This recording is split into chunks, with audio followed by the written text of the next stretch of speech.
มังเออสำเนียงฮอดาวสวัสดีทุกคนครับไก่เราตะเยอะงวนเอาซึ่งเฉียบเปิงก็รอกแกะก็กระนับในนะอนับบ่อเราตะเยอะวันนี้มากินข้าวกับน้ำพริกปลาต้มครับแล้วก็มีผักมาหลากหลายเลยครับผักชูรสนะน้ำจุ่มหม้อเราตะโมนไปหอมชินะ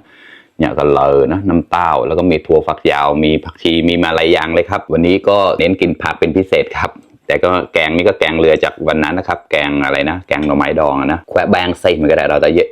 ตามองดิมปอยแท้ตาปอยให้ได้นะสิเจ็ดก็เชียร์เราก็นับไม่ได้โชว์หนึ่งวันหนาวไก่ต่อแต่กึ่งเชียร์กับมูจอเราจะเยอะนึงแล้ววิเชียร์พันเดอร์ไลเดอร์แชร์มาต่อนะกินข้าวด้วยกันเลยครับเริ่มกันเลยครับน้ำพริกปลาเลยครับ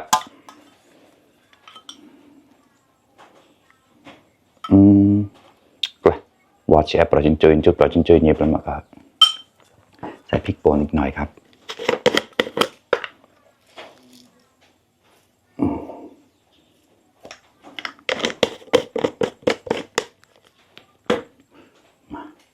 ถ้าไม่เผ็ดแม่ลอยของเรานี่เชียร์ดึงมวยปลาเด็ดอีกช้อนหนึ่งเท่านี้นะคลุกให้เข้ากันก่อนครับหอมมากเลยครับวันนี้ฉีดยาทุเรียนอยู่ครับเปรี้ยวปอนจัดมาอุตุไรวันนี้ใส่กะละมังมาเลยนะครับเจ้ามันก็สลอยเงินอะไรเยอะ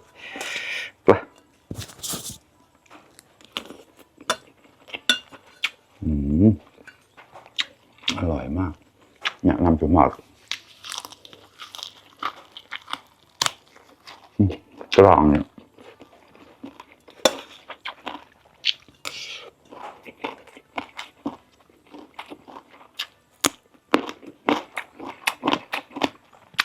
bao nhiêu tờ là quan trọng hiện bỏ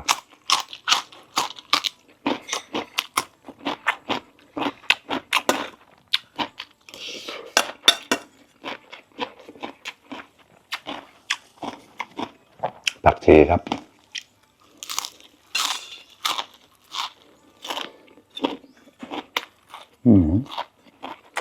ข้อ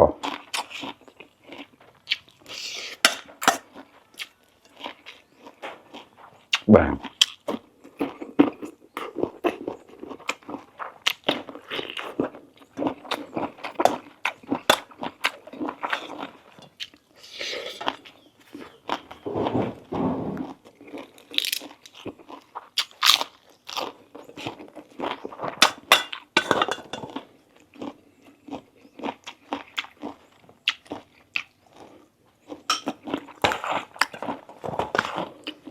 มันไม่เค็มมากนะครับน้ำพริกปลา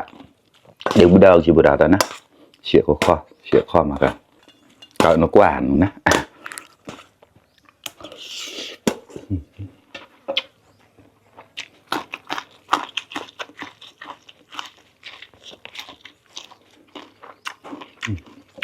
ดาดครับผักชูรสครับหรือว่าผักชายานะครับเซมในกกสินะโนนไปแล้วกกสิเรานำจุ่มม้อยแล้วนะดาดเข้ามาอั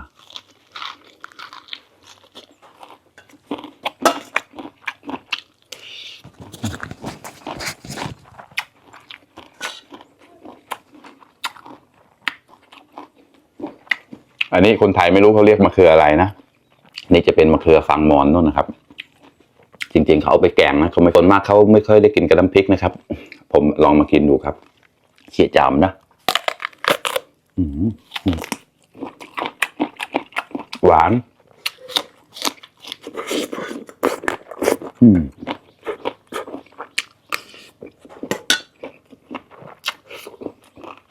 ดัดครับ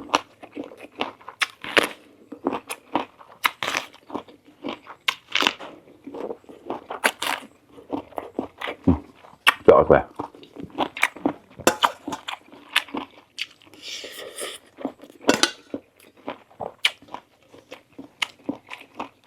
น้ำปาล์มสีฝรั่งครับ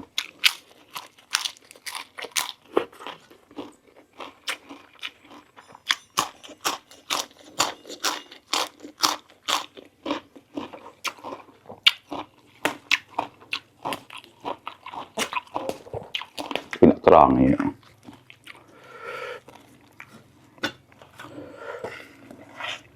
กล้าแล้วกล้า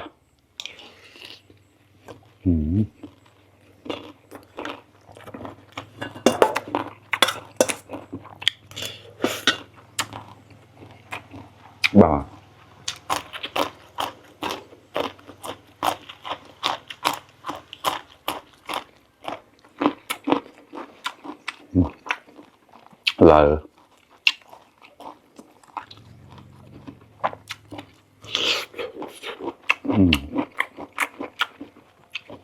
đạt rồi.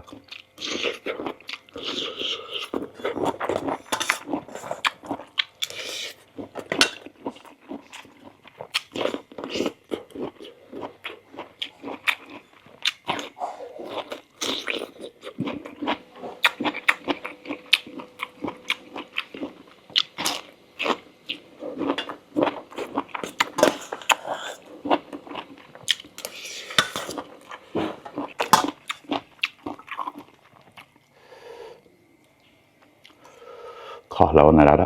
Chị bông mới chị bông gà nằm phạt nè. Qua ra đó qua.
Sia khỏe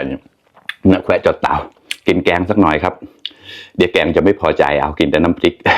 เชี่ยมรอกแกล้นะจะแกะเนื้อแขวะจนขั่วเลยจนหน่วยนะแขวะใส่มันก็ได้แขวะแบงเชี่ยคอมได้เชี่ยงวนเอาตรงมือเชี่ยรอกกันเอาก็ลองทำไมกล้าเลยคอเกล็ดมันพอได้ก็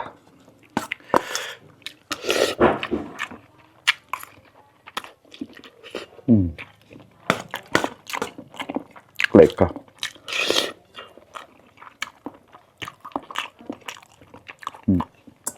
trực lợn chảnh lợn kìa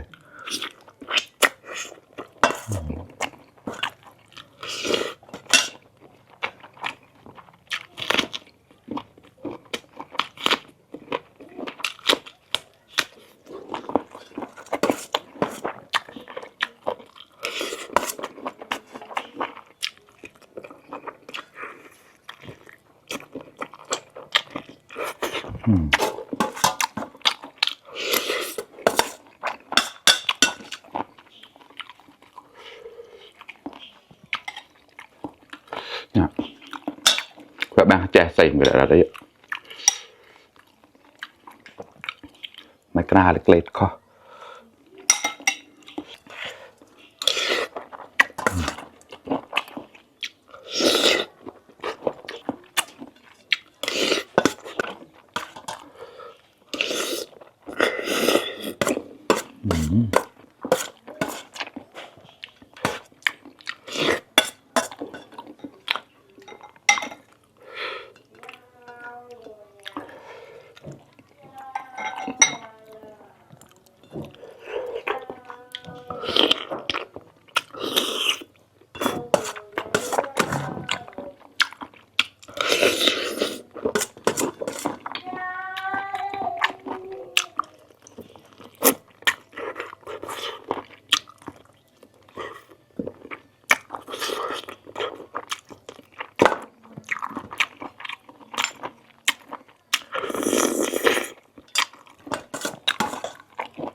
Chuyện khỏi là rất อร่อยมาก